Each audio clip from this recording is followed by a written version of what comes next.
What's up, everybody? Welcome into the Talk to Walk podcast. In the new studio, man, we're so excited to be here. I got me as the host, Tyler, and then we got our brand new co-host with us. What's also up? Tyler. Yeah, Also Tyler. Two yeah, T's, baby. I Yeah, love it, good. man. Dude, this is so awesome. Yeah, it's a sweet setup. Yeah, it's been a lot of work, Yeah. but it's been something that we dreamed and came to life, and so we're excited to be back. Hey, man, what are we talking about today? Discipline, but we got a fun question, right? Start with a good question. All right, what you got? Throw it at me. We went downstairs to get some waters, and we found a Fiji water in the fridge. We don't keep those around typically, but you've got it as you would. So we asked the question, what's your favorite bottled water? Favorite bottled water? Yeah. Oh, man, I am a core water pH balance all day. That's What's the my pH balance? It's just electrolytes in the water to hydrate you. It's like a double hydration thing, I guess. Does it come with sugar? No No. sugar, no lemons. It's not lemonade. It's just water. Huh. What about you? What's your favorite bottled water? Cumberland Gap. Can't go wrong with it. Mountain Spring Water, Kentucky. From the hills Yeah, of yeah. eastern It's a Kentucky. little redneck, but it's good. It But it's is. cold. Yeah, but you get that thing room temperature and you don't want it. Oh, no, it tastes like Yeah, sulfur. yes, it Literally. does. Yeah. Redneck. Yeah. Dude, that's hilarious. Well, man, Tyler, I'm glad you are co-hosting, man. Yeah. I think it's going to be a fun podcast episode. I don't know what we're going to be talking about Yeah. other than kind of tracking with each other. It's just going to be conversations, man. We're going to have guests coming in every so often, but it's going to be me and you each week. Yeah. And so I'm excited about it. And today Some cool guests coming up too. we do. We're not going to spoil anything. No, We fun. do have a couple high-profile Yes, people we coming do. in, which is Yeah. going to be sweet. And high-profile means that they're from our area. They just have a big platform. It's going to be cool. Yeah, But exciting. today we are going to dive into our discussion talking about the word discipline. What, in your mind, is discipline? Yeah, I think when we start to walk through and think through discipline, we have to understand that we're giving something up for the sake of something else, right? We're limiting something in our lives, or maybe it's our diet or something like that for the overall good. And I think that's something that all of us, when we start to think about discipline, like there are all sorts of areas of our lives that we got to be really intentional to discipline ourselves on and limit ourselves on for good. Yeah, I mean, discipline essentially, the way I've been taught, is whatever you're willing to give up to accomplish the goal in which you've set in your heart. Yeah. It's the idea behind, okay, if I'm trying to set a New Year's resolution, which I totally fail every year when I do that, Definitely. I'm I going to know. lose 30 pounds. Yeah. Not- I like kill it for 3 days. I'm not going to eat Chick-fil-A for 30 days, and 2 days later I'm in the drive-thru. Yeah. You know, but it's giving that up so that you can accomplish your goal. Yeah. And then ultimately, you spoke just then on there's different areas of our life. And Yeah. so I think just kind of overall, the conversation today can be just around how do you have discipline in your life? Yeah. Like, what are ways that you, Tyler, me, myself, have had discipline in your life? Yeah. So let's roll. I think like when I think of discipline too, the first thing I think of is Hebrews 12, where the author says that all discipline for the moment seems painful. And so I think it's good to just go ahead and get that out of the way. Like, discipline is not something that all of us just want to be doing. We're not looking for areas of our life that we're like, oh man, I'm kind of I'm living out of control maybe in that area, and I need to rein some things back in. But it's good to know that like God, when He created us, like in our sinful selves, we're going to be tempted to be undisciplined, and to get these things back into order, we're going to have to do some things that what the Bible says are unpleasant or are uncomfortable. But I think knowing that discipline is going to be good for us in the long run, that it's a promise that God says that it yields righteousness, that if we live disciplined in our lives, then that's a good thing for us and for the people around us. So, when I think of areas of my life where I've had to be like really, really careful to watch myself, it's with technology, right? I'm not a tech guy already. You know that more than most. Do I know that? It's terrible. So, and I hate technology, but I enjoy tech, right? Like I'll get online and I'll kill time on YouTube and TV. And so one of the things, and you know this from coming over to my house, that I've had to do since I moved here is I don't keep the TV up. All right, Mhm. like I keep it. I can roll it out and stuff when we want to watch a game and all that, but I don't have TV regularly set up in my house, and I tell people that, and as soon as I tell them that, I'm really careful to say, like, hey, the reason is not because I'm all that spiritual or something. It's because I'm not. Yeah. Right? Like, I have to discipline myself. I have to literally and physically take away things that I know that I'm going to be really tempted to be undisciplined in. And so I kind of move those things away. And I know, like, you on your phone and that kind of stuff, you've set up some things Mhm. too.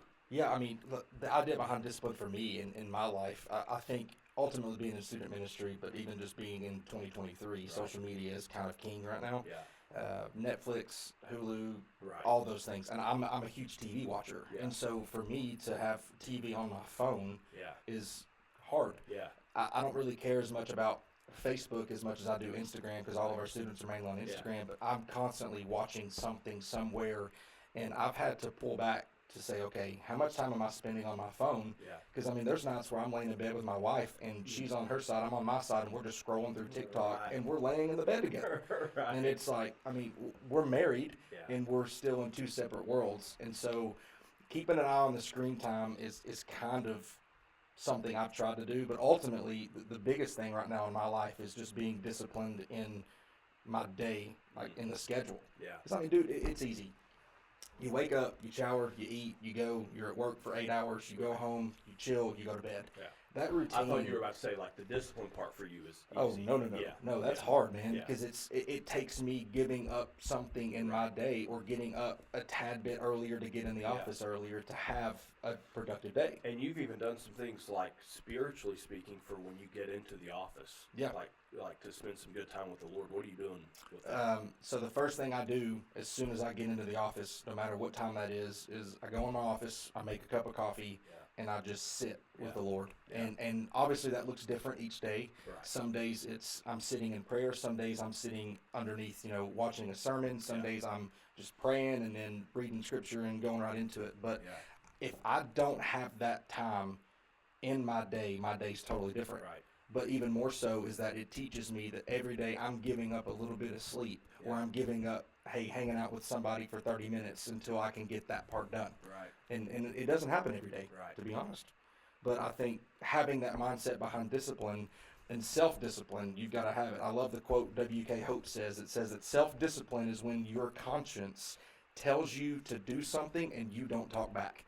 Okay. Wow. Yeah. Oh, think about it. Yeah. Anytime in our mind, it's like, bro, I've got to lose 10 pounds before I get married, or I've got to run 3 miles for my track meet. Right. There's something you're going to have to do in your life to make that happen. Yeah. And when you talk back, that's when you give the excuse. Right.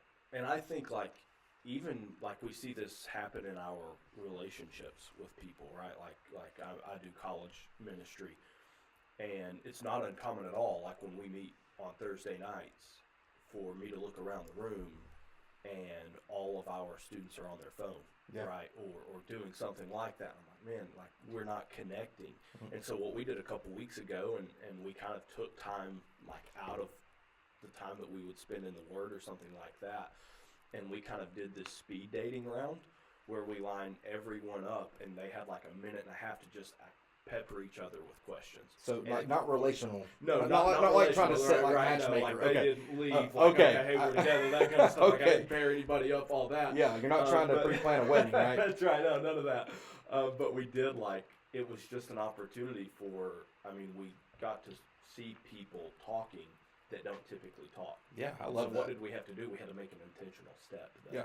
And I think you're in student ministry, and so. Like it's not uncommon either to see high schoolers and middle schoolers and even elementary schoolers now like on phones and that kind of stuff when they're around each other, and it like we have to be intentional or discipline ourselves to even talk to each other now. Yep. And so what's that look like when you're with students Oh and my they gosh, come to man. me and they come to you and they're talking about like discipline? Where do you start with that? Man, I always try to ask the question, why do you want discipline in this area? Because if you don't have a why, you'll never have a productive I guess, avenue towards success with that, Yeah. if that's the correct way Yeah. to word that. And so asking the why, I think, keeps the baseline of, okay, hey, I had a student actually walk up to me and was like, man, how do I do better in my day to make time for quiet time? And I said, well, what are you doing right now that is keeping you so busy? Right. And then ultimately I come from that question to why do you want to have a better quiet time? Yeah. Because I feel like if you put the why off immediately, then you'll never achieve that because you don't even know your why. Right. And so I always ask, hey, why do you want to do this? What's the reason behind Don't this? start with, well, you need No. to just go look at your schedule and do No. this, and this. No, Yeah. because I mean, man, if you look at TikTok, you look at social media, they always have an answer immediately. You can find it on Google in half a second. Right. But when someone's coming to me, I've got to be able to say, okay, how can this help you? Yeah. What's your reason? Because if you don't have a reason, then I'm just giving you advice that you're never going to take. Right. And so ultimately there has to be a why, and I figure that out first. Yeah. What about you? I mean, 'cause Well, like I do the same. Like First Timothy chapter 4, and I wrote it down here. It says, "Rather train yourself for godliness, or discipline yourself to be godly."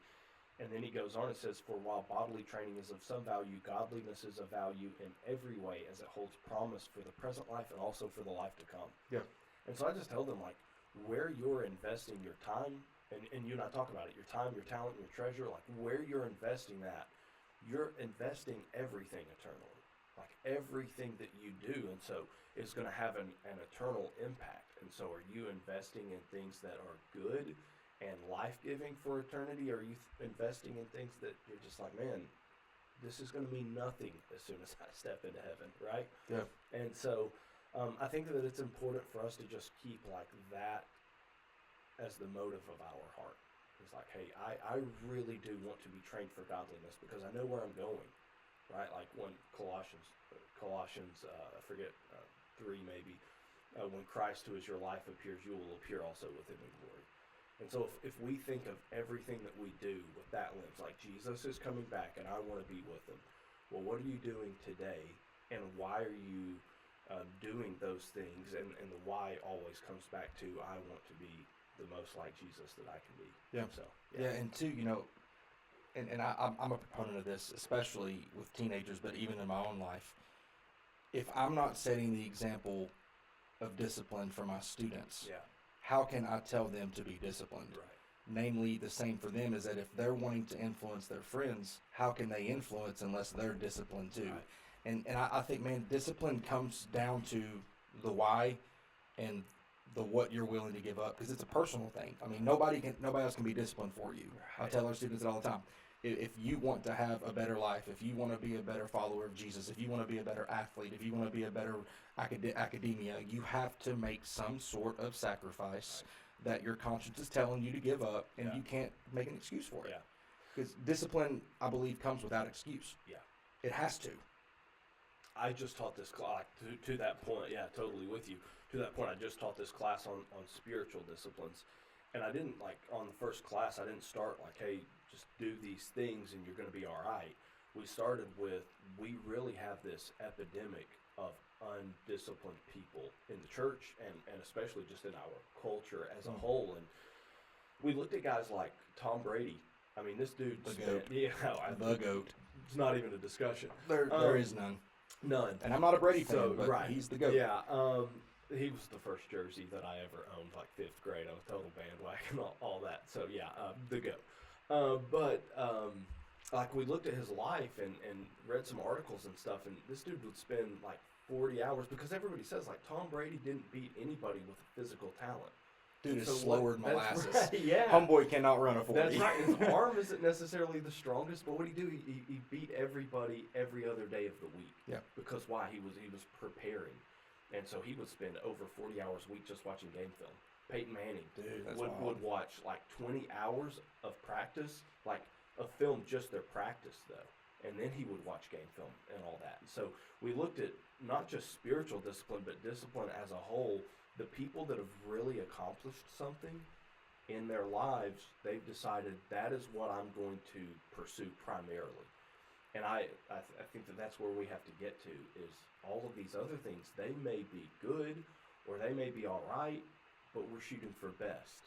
And so what is it that I value more than everything else? I'm gonna do everything I can to cut everything else out of my life and just pursue that. But at the same time, then we look at other stats, and you and I are stats guys. We look at things going on, and people spend hours on Instagram and TikTok, and hours. I think 2 hours, 2.5 hours on social media every day. Yeah. And about 2 hours on TV. And it's even worse for teenagers. Right. Like the average teen, their screen time is 7 to 8 hours. That's average. Right. But like the percentage of people that are over 10 hours a day, and these are teenagers. Obviously, they're at school and some stuff's on your phone. But dude, I have kids texting me during school. Yeah. I'm like, get off your I phone. got suspended for that back in the day. Yeah. Legit suspended. Yeah. It was a 3-day suspension for texting. Oh wow! I never got suspended because I never got caught. 8th grade, I think. I never got caught, but I did it. But I mean, had it down here beside me, and the math teacher was like looking at me the whole time. Yeah, it was cool. But I mean, like literally, I have a student right now in our student ministry that she has told me her screen time averages anywhere from 12 to 15 hours a day. Yeah. And I'm going, what could you possibly be doing for that long on your phone?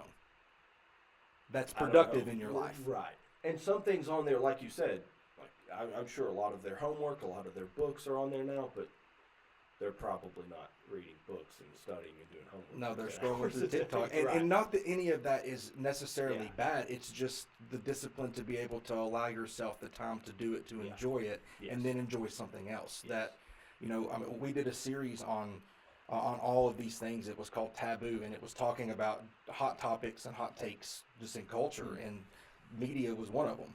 And in the media span of the generation we're seeing now in Gen Z and Gen Alpha coming behind, they're dubbed the most technologically advanced generation to ever exist on the planet, because Gen Z does not know what it's like to grow up without a cell phone.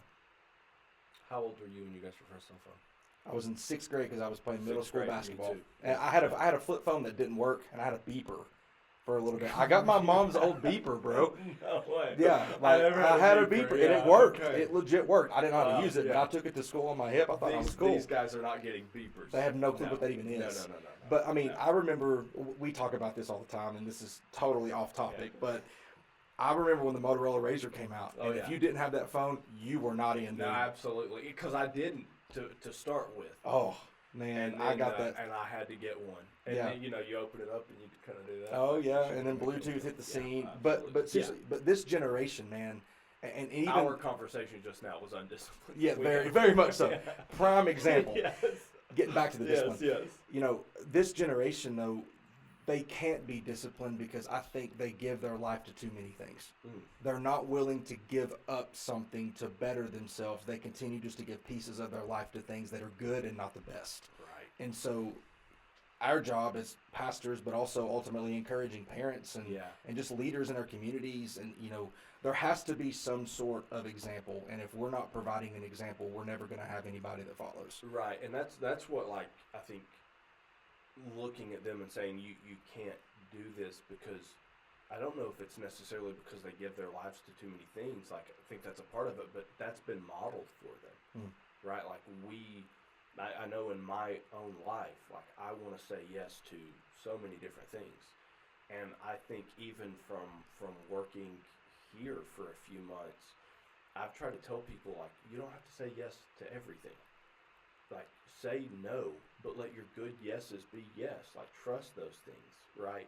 And so when you've said a good yes, well, I also want to do this. Well, you can't, because you already said yes to something, right? You commit to it, believe in it, and then you're able to say no, and you're able to say no with a good conscience, like a clean conscience. But I think we say yes to this, and then we want to keep adding to it.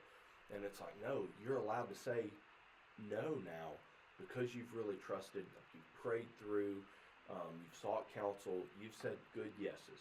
All right, then leave it at that. Don't keep adding up, like piling things on, or then you just kind of end up like not doing anything really well, right? Like even in ministry, I think we can kind of like say yes to so many different things that all of a sudden, like, some things are dropping, or we're just completely neglecting them.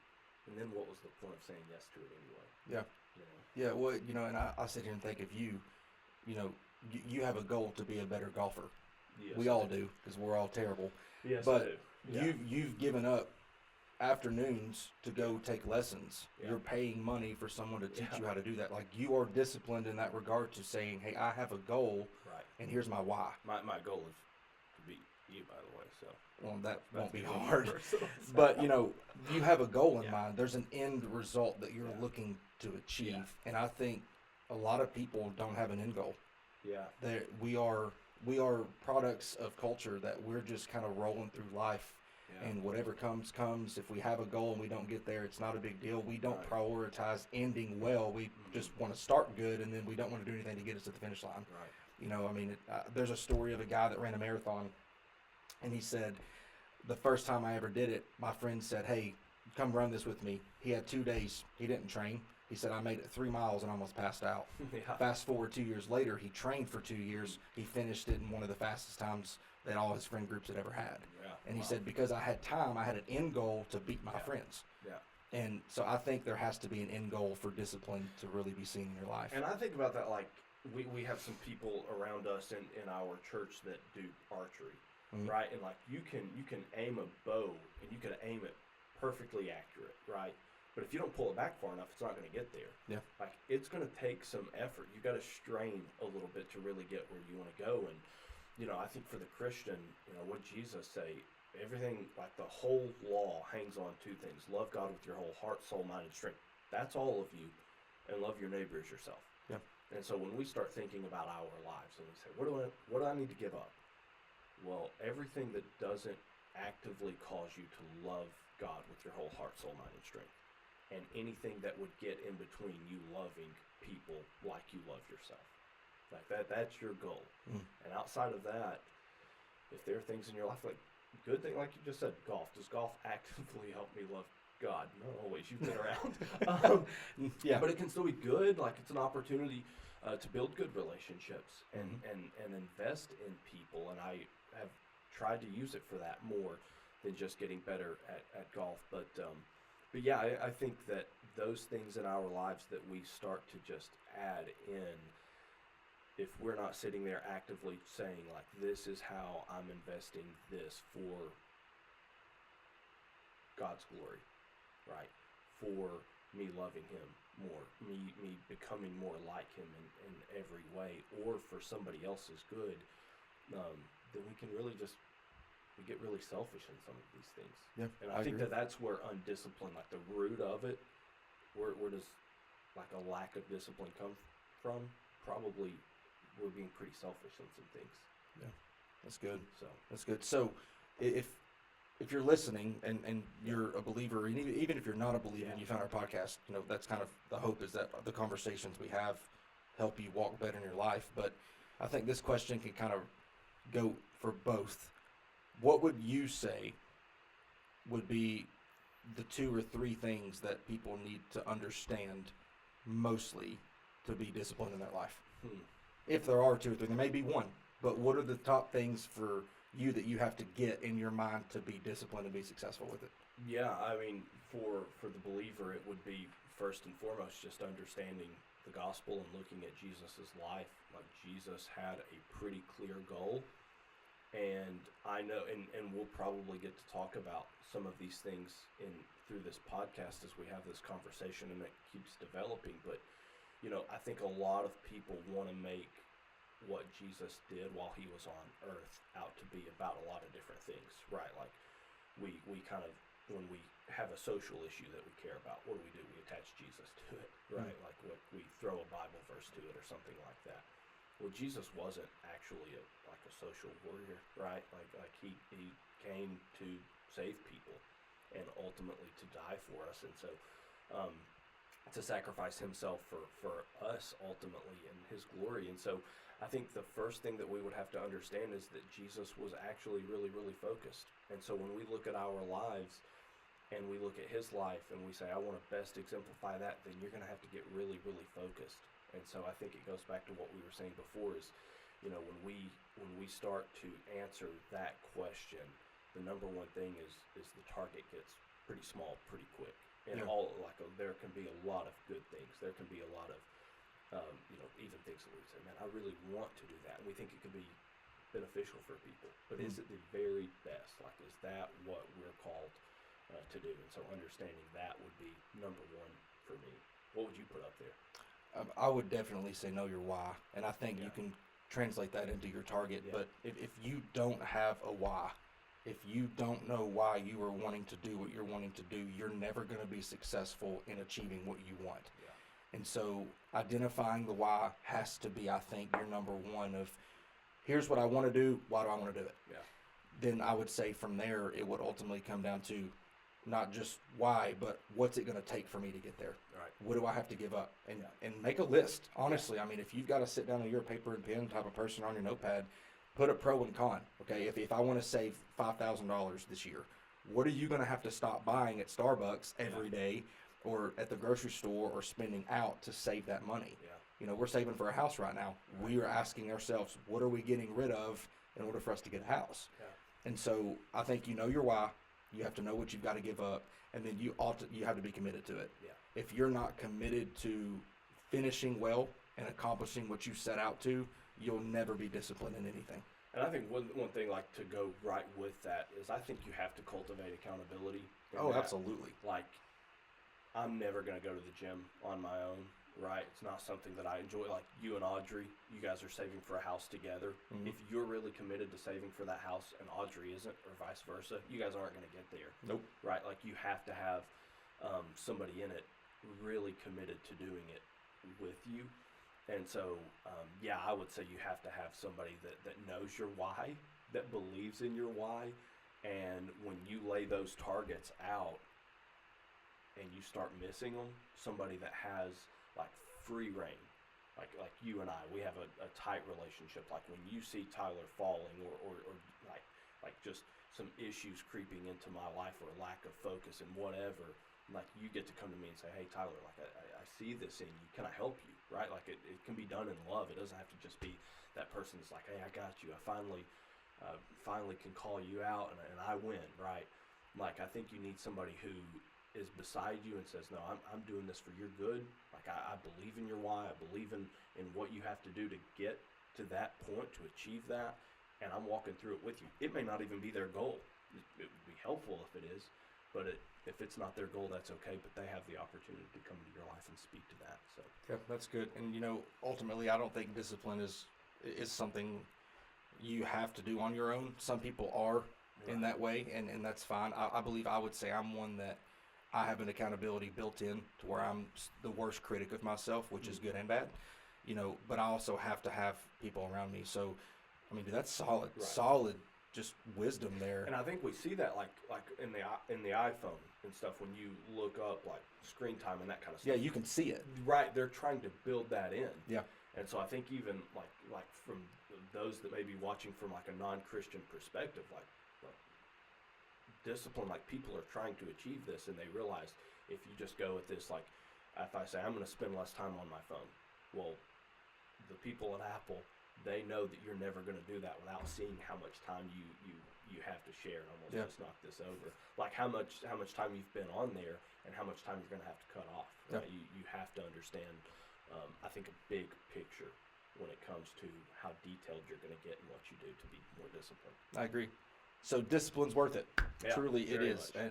And I would dare say that it can change your life Yeah, if you are disciplined and you actively pursue it. yeah. I think it can change a lot of people's lives, and I really think that's how we're designed. Yeah, Is and I that- think like I taught that class I told you about.